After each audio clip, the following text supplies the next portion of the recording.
ZBTR TV presents Conversations with Mhambi. Empowering the future, strengthening democracy, and building a vibrant civic culture among Zambia's youth. Tune in every third Saturday of the month as I host young, vibrant Zambian guests discussing matters of national interest. Good morning and welcome to Conversations with Mhambi, where Zambia's young voices share ideas that shape our nation's future. I'm your host, Mhambi Musonda. Good morning, good afternoon, good evening, wherever you're watching from. This is ZBTR TV, Zambia Blog Talk Radio, and I am your host, Mhambi Musonda. I'm glad that you are able to join us. Please tell a viewer that ZBTR TV is live. I'm excited for the conversation that we are going to have today. As articulated in the intro, we are about introducing and sharing voices, uplifting Zambian narratives. And so I'm happy to have our guest today, who is going to come. Brother Kingsley is coming from the Copper Belt, and he's gonna talk to us today. Brother Kingsley, how are you?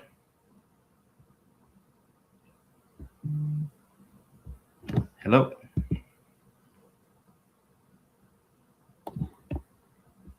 Well, Kingsley, are you there? All right. So he is not here right now. So while we wait for him, Kingsley is I think he's back. Hello. Hello. Can you hear us? All right. How are you, boss?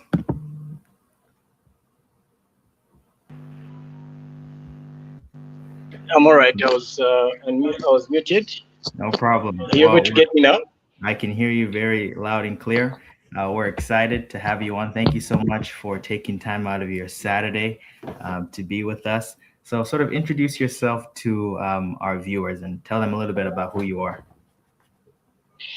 All right. Thank you very much. First and foremost, I'd like to appreciate and say thanks to you, Mr. Msonda, for giving me this opportunity to speak and just feature on this amazing platform, a platform that is meant to uplift or rather showcase the potential that Zambian young people have to the general public and across the world. My name is Kingsley, as you have already indicated. I'm actually a founder and president of the youth-led organization that is based within Dola called Youth Care Impact, an organization that actually deals with advocating and lobbying for youth empowerment and development within our country. Specifically, we are based in Dola, but our operations and works are scattered across the country. I'm a youth advocate with over 7 years of experience within the non-profit making sector. Since founding my organization, Youth Care Impact, in 2019, my organization and I have actually implemented numerous youth-focused initiatives and projects that have actually empowered over 2,000 young people across the Copper Belt. We have implemented projects ranging from humanitarian works such as the Samaritan's Feet Project, the CDF Digital Advocacy Project, and as well as the yearly hosting of the Copper Belt Youth Summit that is annually hosted within the Copper Belt, where we bring together young people to come and showcase their potential in ICT, potential in technology, creative art, music, and various innovative programs and projects. So basically, that's my background.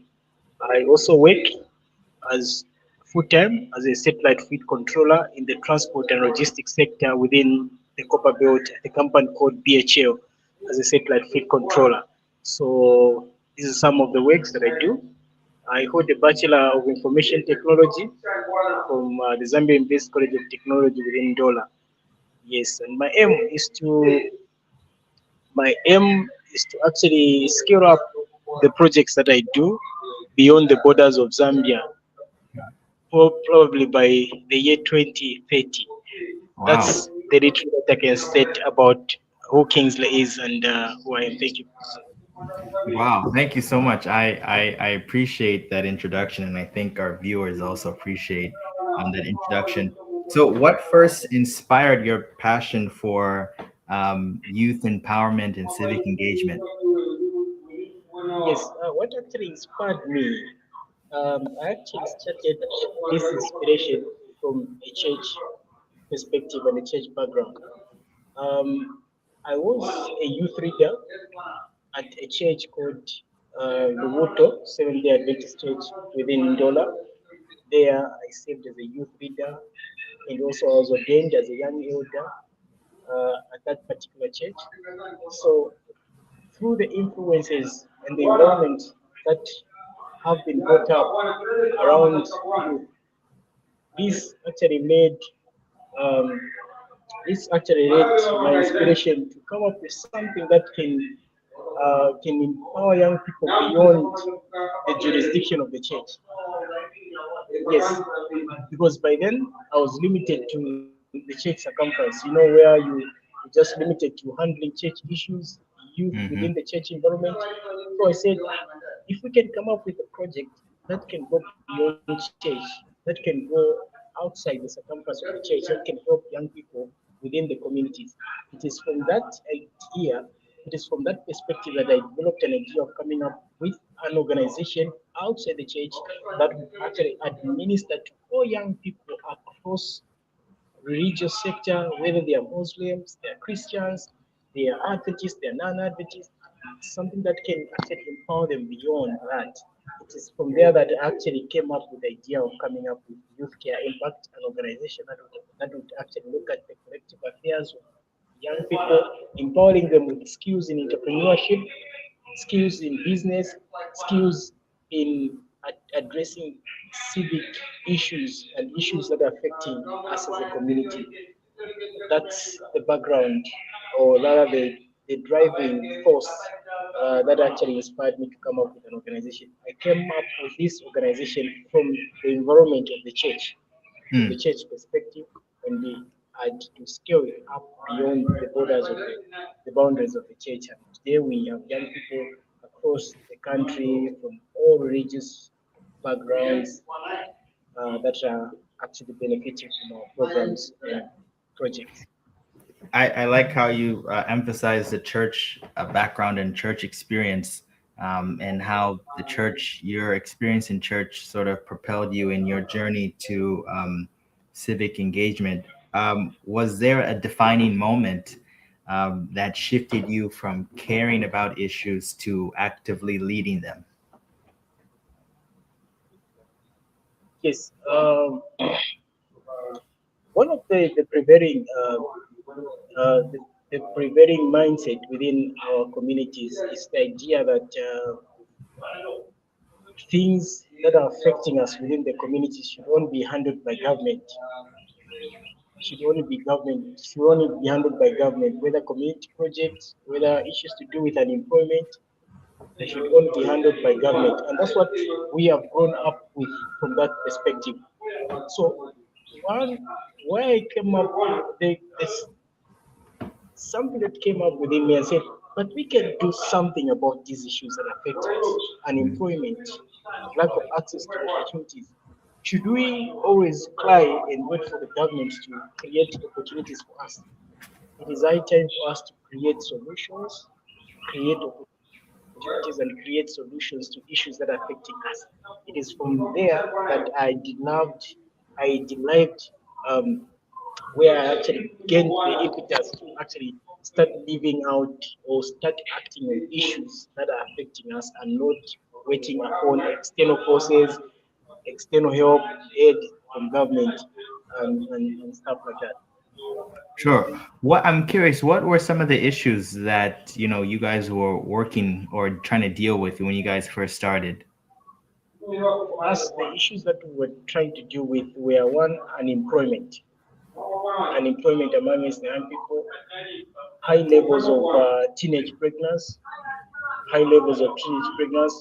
and also issues to do with drug abuse and alcoholism. So we said these issues are affecting us as young people. If we are not, if we're not going to do anything about it, we are actually nurturing a time bomb that may actually haunt us in the future. So let's come up with some programs and projects that will start addressing these issues. So we come up with a youth organization that would actually talk about unemployment, uh, expose young people to skills in entrepreneurship, skills in carpentry, baking, and also talk about issues that will make young people to refrain from abusing alcohol so that they become productive citizens in the community.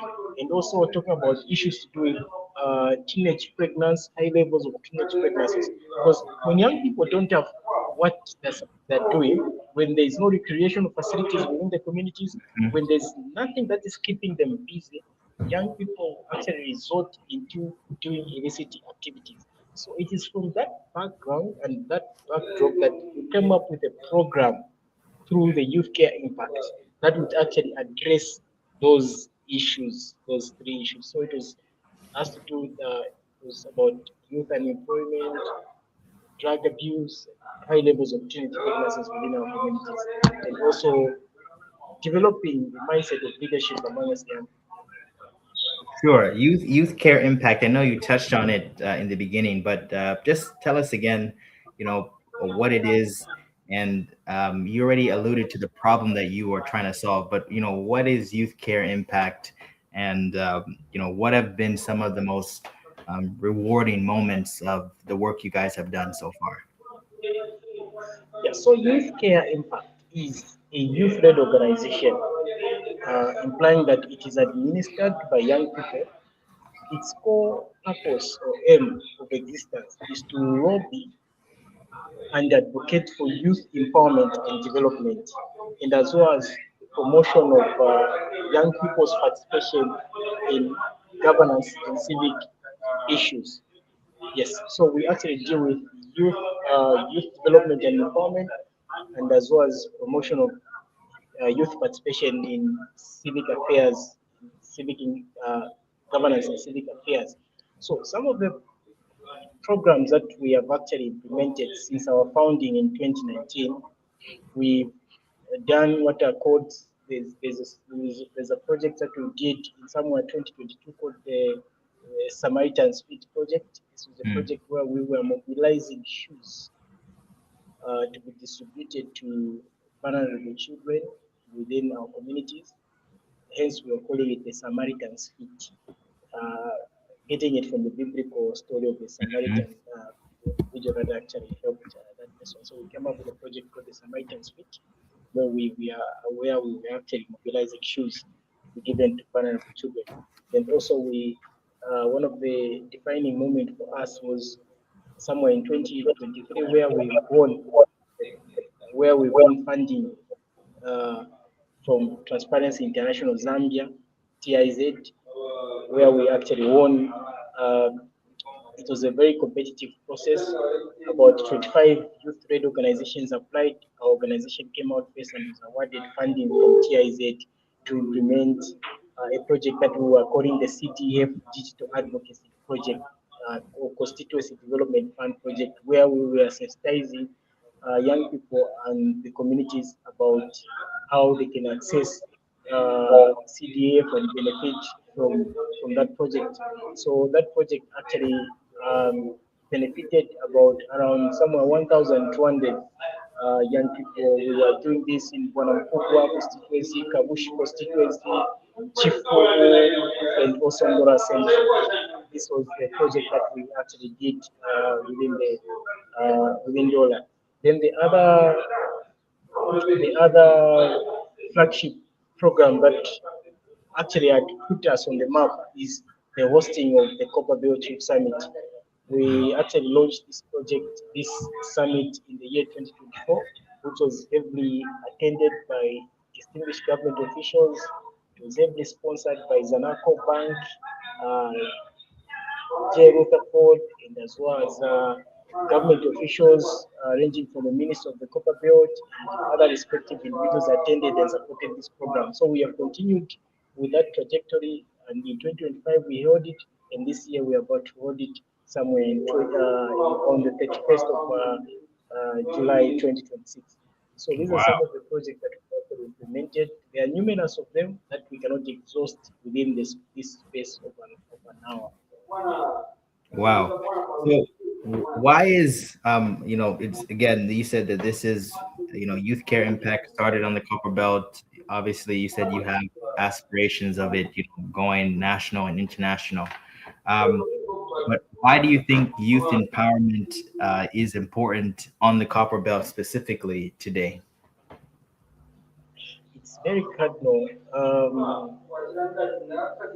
because in we may say yes, the copper belt is also most of these youth opportunities generally they actually occur within Lusaka, Lusaka being the capital city of Zambia, and people Hmm. would actually tempt us and say, "Why you've got a brilliant idea? Why are you sticking it to the copper belt? Why can't you shift it and take it, come with it to Lusaka?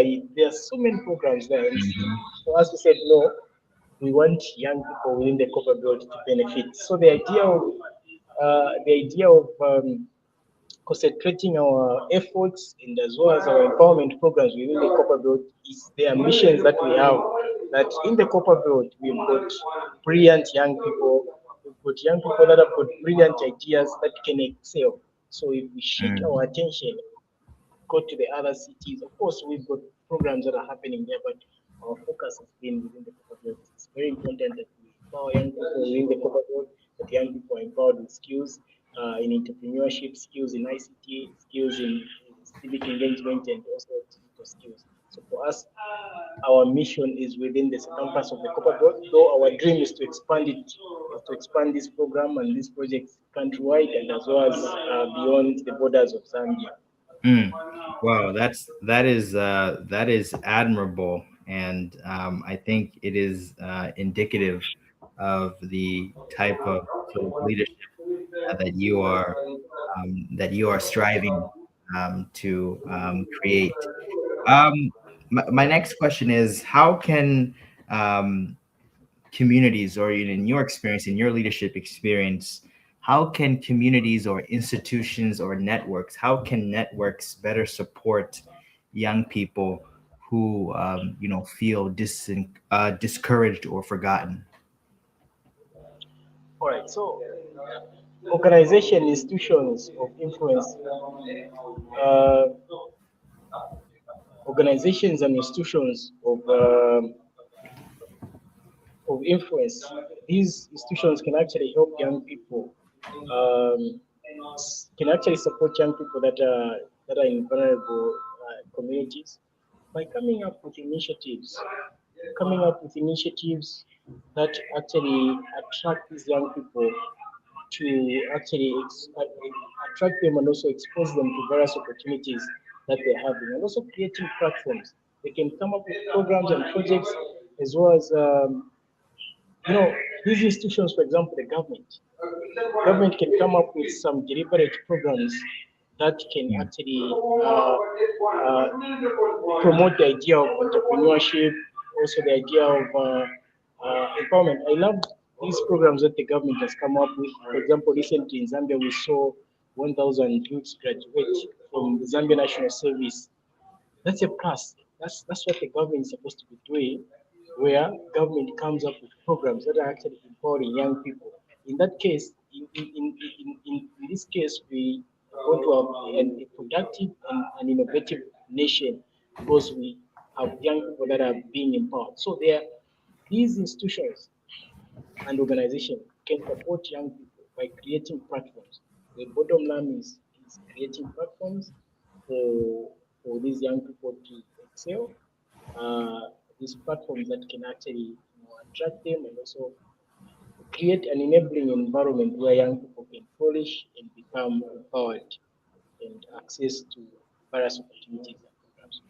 Wonderful. So I wanna shift to the civic engagement part, because you said this is also a big part of youth care impact, the work that you do, ensuring that young people stay civically active, especially as the election is coming up. So what have you done, or what has sort of youth care impact done to foster civic nationalism among the young people of the Copper Belt? Yes, for us as Youth Care Impact, one of the programs that we have been implementing to handle the idea of civic engagement is we, through the summits that we've been hosting, through these programs called the summits that we've been hosting, we've been slotting or allocating a section that actually addresses the idea of civic participation. And we are happy that majority of or many young people that have actually gotten in touch with us or come in contact with our programs, we are seeing them actively participate in civic engagement. We are seeing them aspiring for positions such as ward councillors. We're seeing them aspiring for position of what WDCs. We are seeing these young people that are actually, emerging to actively participate in civic engagement because of the influence and the exposure that we have actually provided through the summit. For example, in the last year's summit, one of the core issues was that we were discussing, or one of the core issues that we were deliberating on, is the idea of peace and security.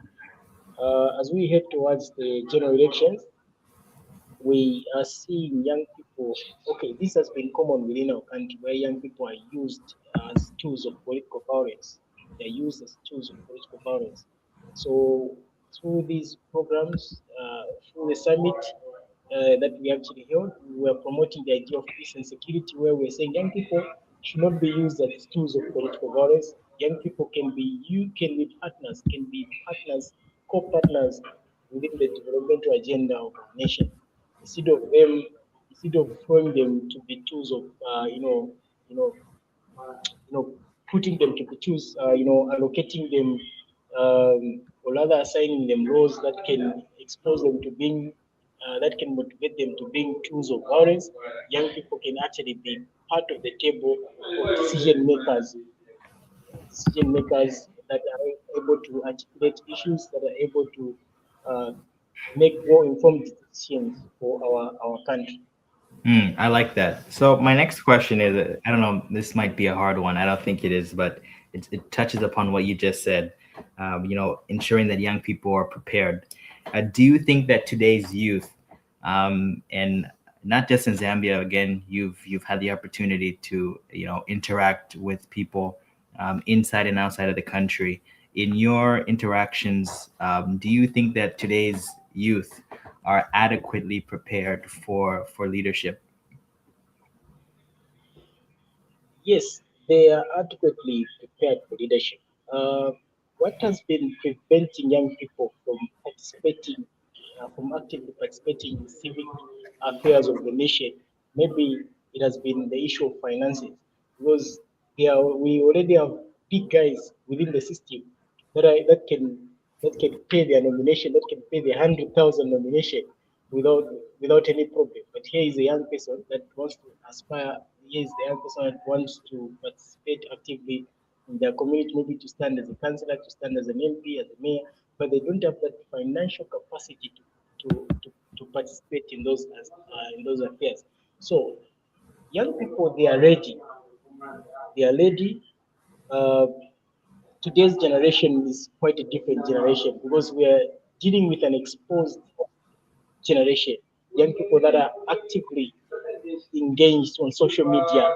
Information is easily accessible by these young people. So for me, in my position, I'm saying young people are very much ready to take up these opportunities because of their creativity. They are creative, they've got the energy, they've got the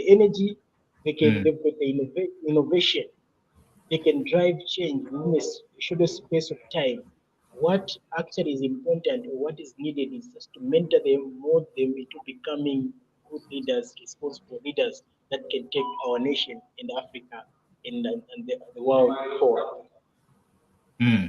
Powerful, powerful. So we have some comments, folks who are watching.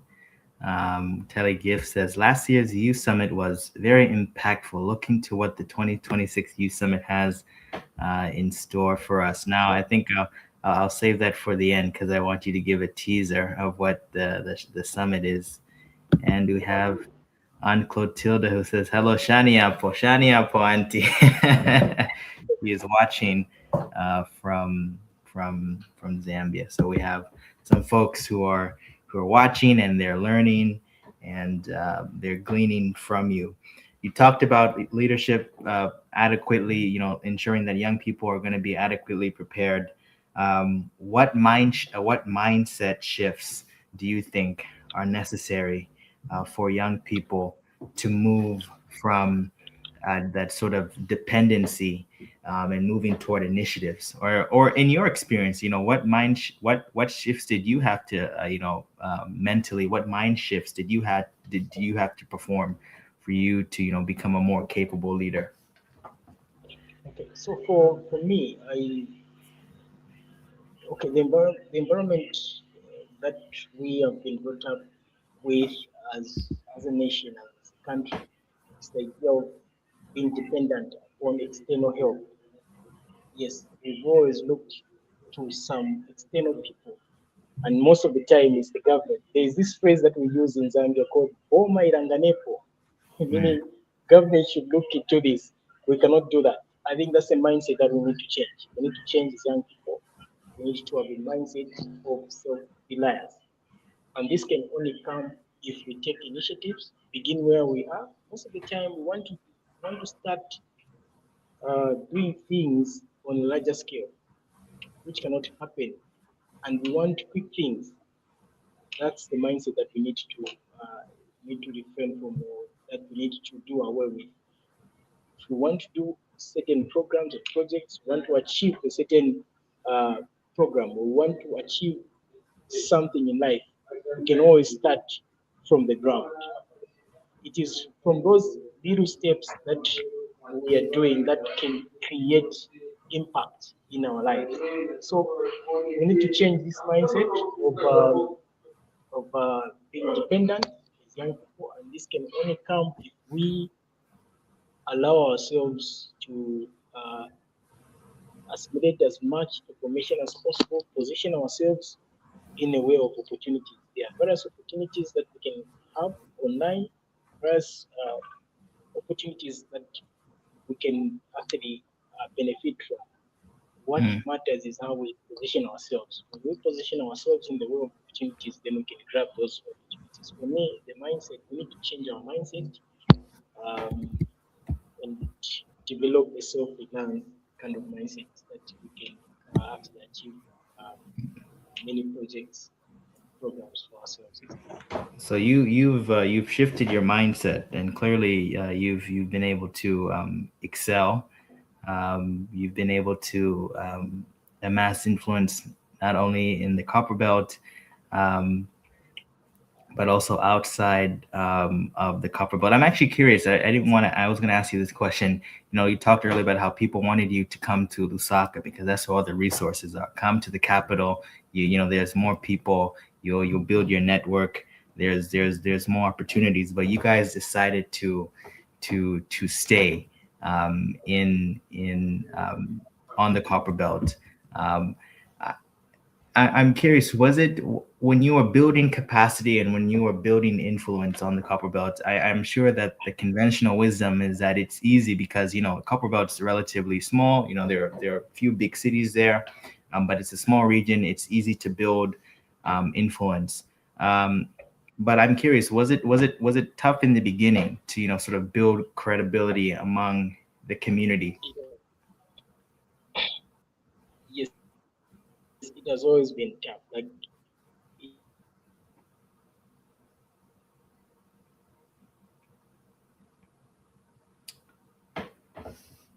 Well, this is what happens when the conversations are so good.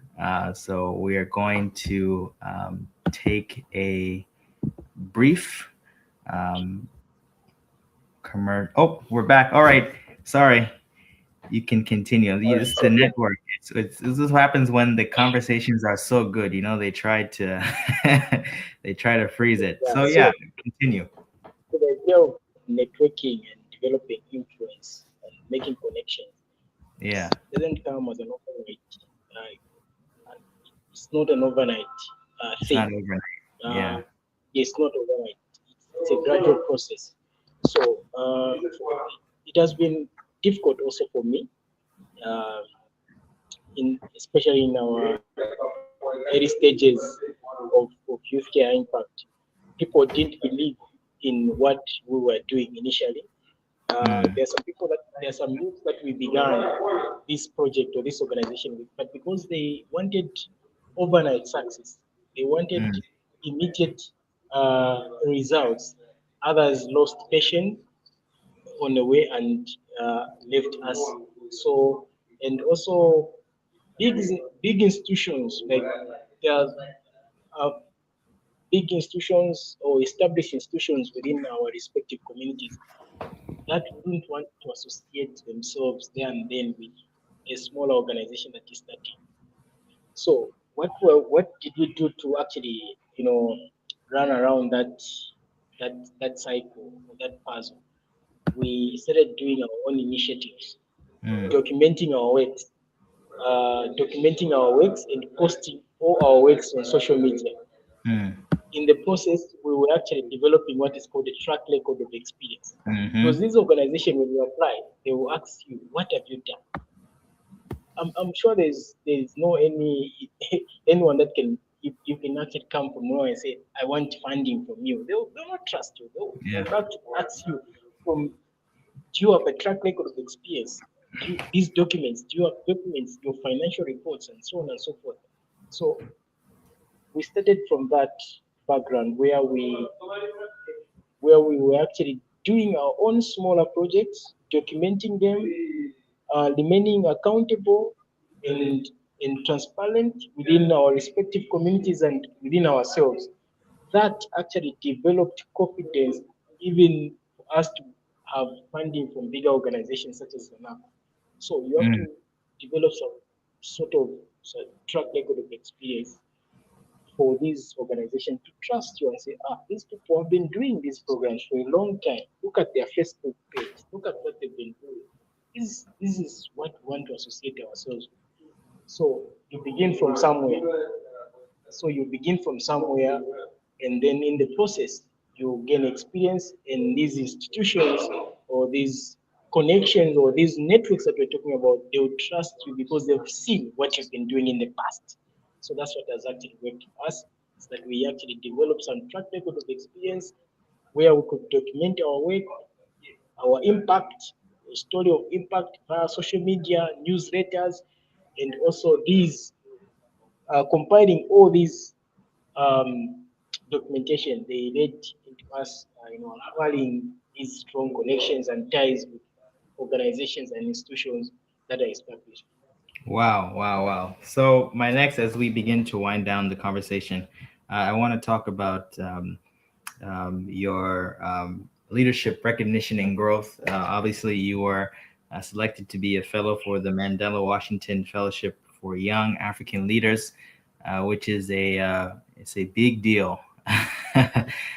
So sort of tell our viewers what the Mandela-Washington Fellowship for Young African Leaders is. Yeah, so the Mandela-Washington Fellowship Program is a flagship program of the United States Department of State.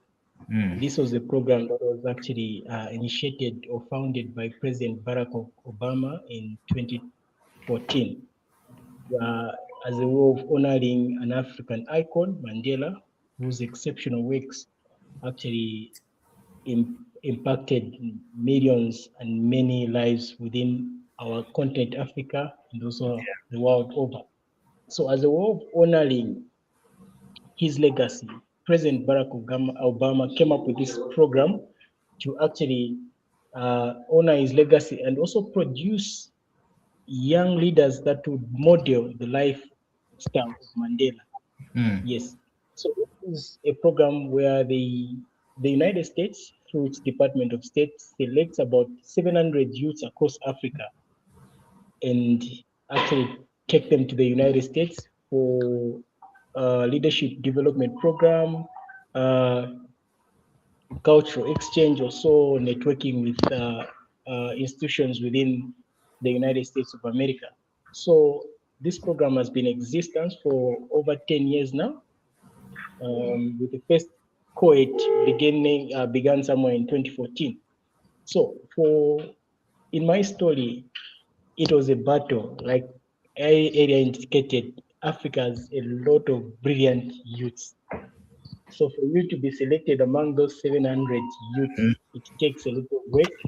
It takes a lot of work, a lot of commitment, and a lot of lighting and stuff like that. So for me, this journey began immediately when we created Youth Care Impacts. I initially applied for this program somewhere in 2022. I wasn't picked. Then 2023, I applied again. I wasn't picked. Then in 2024, I gave up and said, I think this program is not mine. You look at all these qualifications that they're looking for, these prerequisites. I have all those things, but why don't they pick me? So I gave up in 2024. I didn't apply. I said, this program maybe is for brilliant youths beyond my level. Let me start talking about something else. So in 2024, one of an individual that was a Mandela-Washington fellow, we invited him to come at our summit as a speaker, as a guest speaker. So after seeing all the works that we're doing, then he approached me and said, Kingsley, these works that you're doing, this is what these are the works that are needed. Let me see how you've been doing these applications, how you've been lighting these applications, so that I can advise you what you're supposed to put or what is necessary for you to scoop this program.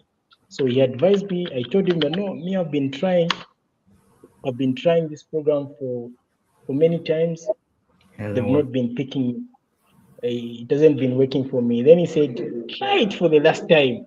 You may never know. Maybe those years were not yours, but this year try it. Then I had to package myself, gathered my evidence of my work, and I applied, and boom.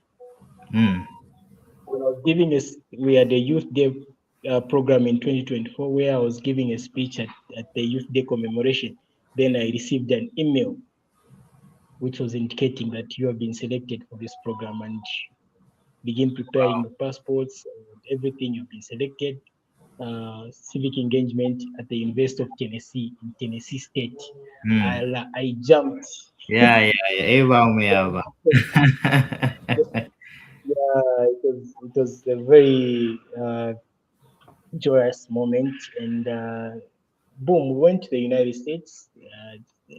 We were actually placed I was actually placed at two universities, University of Tennessee and Tennessee State University. We got the exposure, we learned, we networked, and developed long-lasting relationships that we are working and developing even right now. The program has continued to offer us with opportunities for travel back, also as well as within our countries, within our respective countries and Zambia.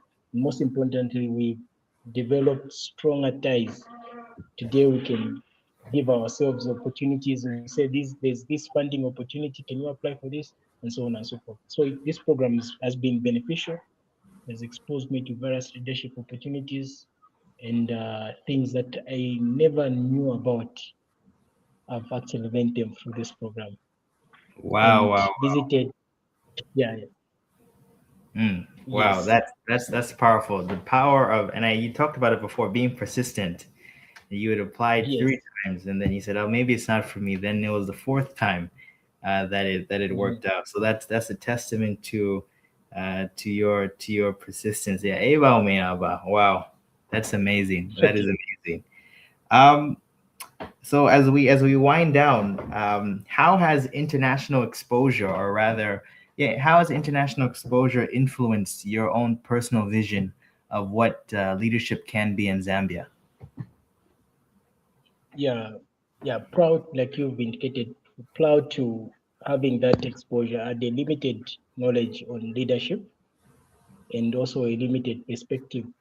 But through this program, I'd actually developed a broader perspective and a broader horizon of my works, that we can do a lot of works that should not be limited to our country.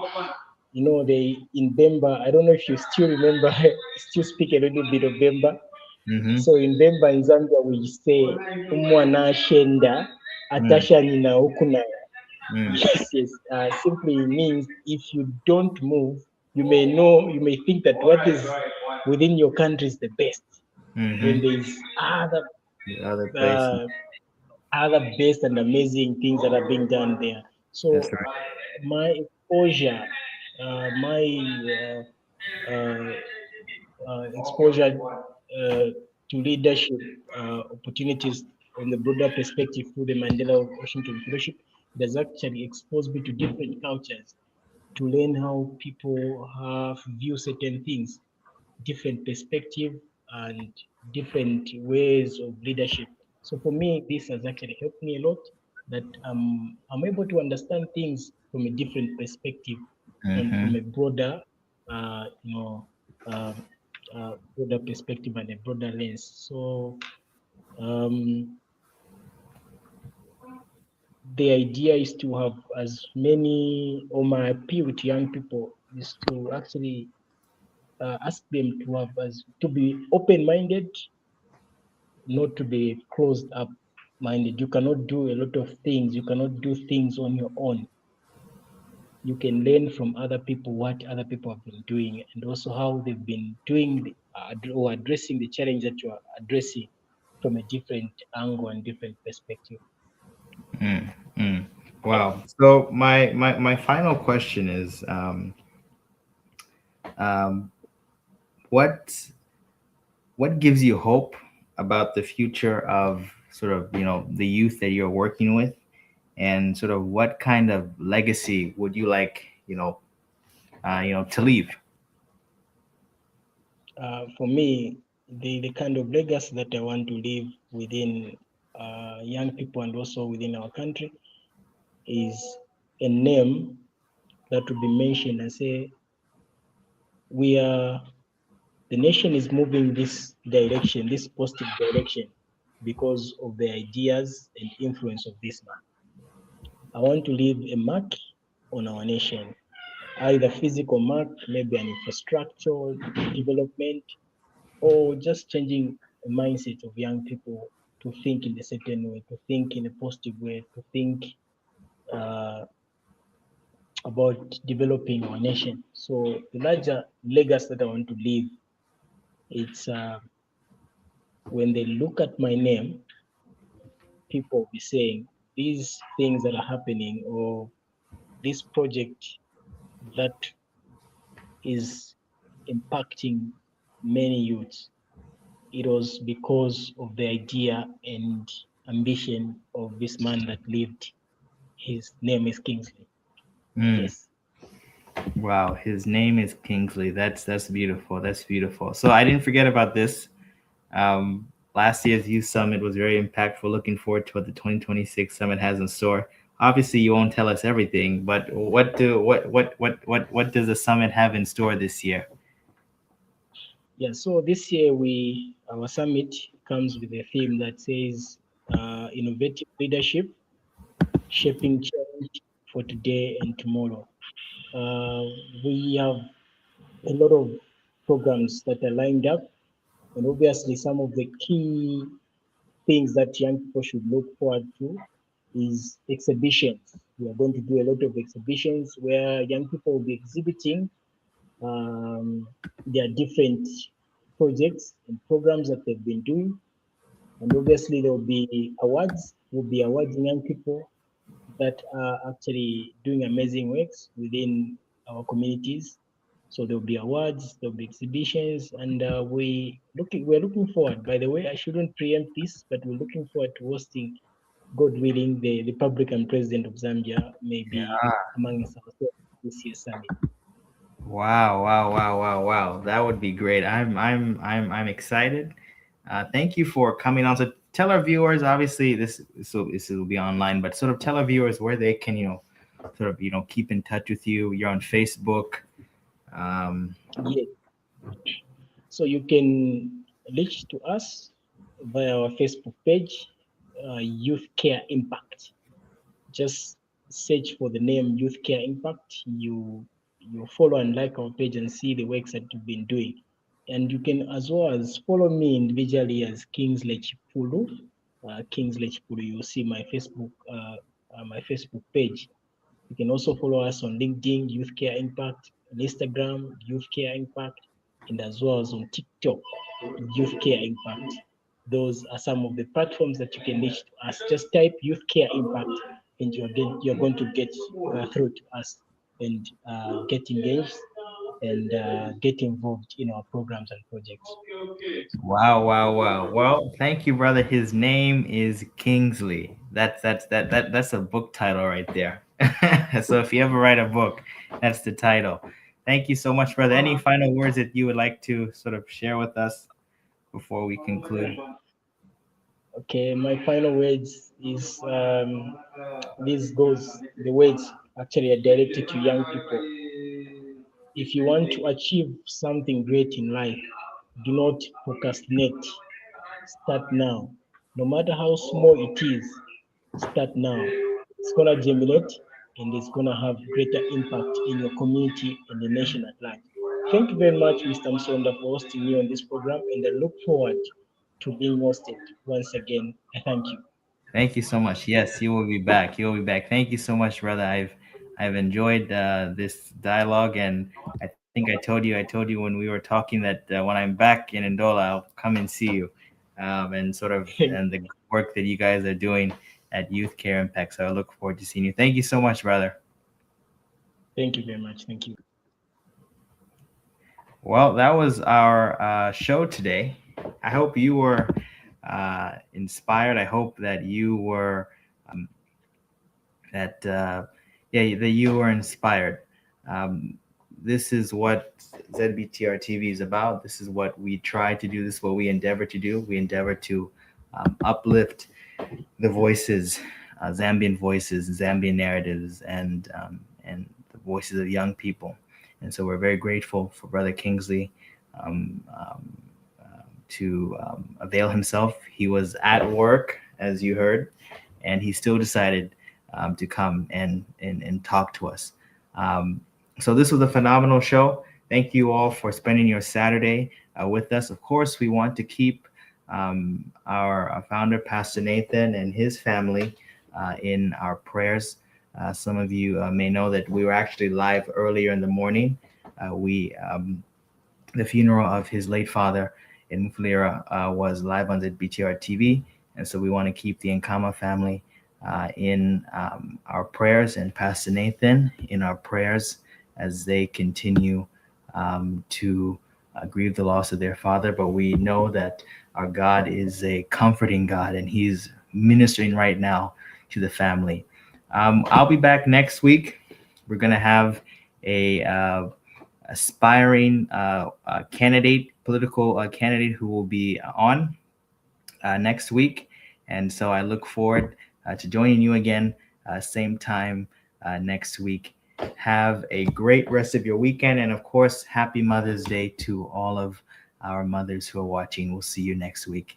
Hey Zambia, are you ready to kickstart your Saturdays with insightful conversations, unmissable guests, and all the trending topics you need to know? Then you have to tune into the ZBTR TV show. It's an electrifying show every single Saturday morning at 9 a.m. Central Standard Time. From current affairs to lifestyle, entertainment, and everything in between, we're your go-to source for vibrant discussions that matter to you. Mark your calendars. Every Saturday, 9 a.m. CST. Join the ZBTR TV show live stream and be part of something amazing. And while you're at it, don't forget to subscribe to our channel. Most of our viewers are not subscribed, and we really want you to be part of our growing community. Also, give us a follow on our social media platforms to stay updated throughout Zambia Blog Talk Radio.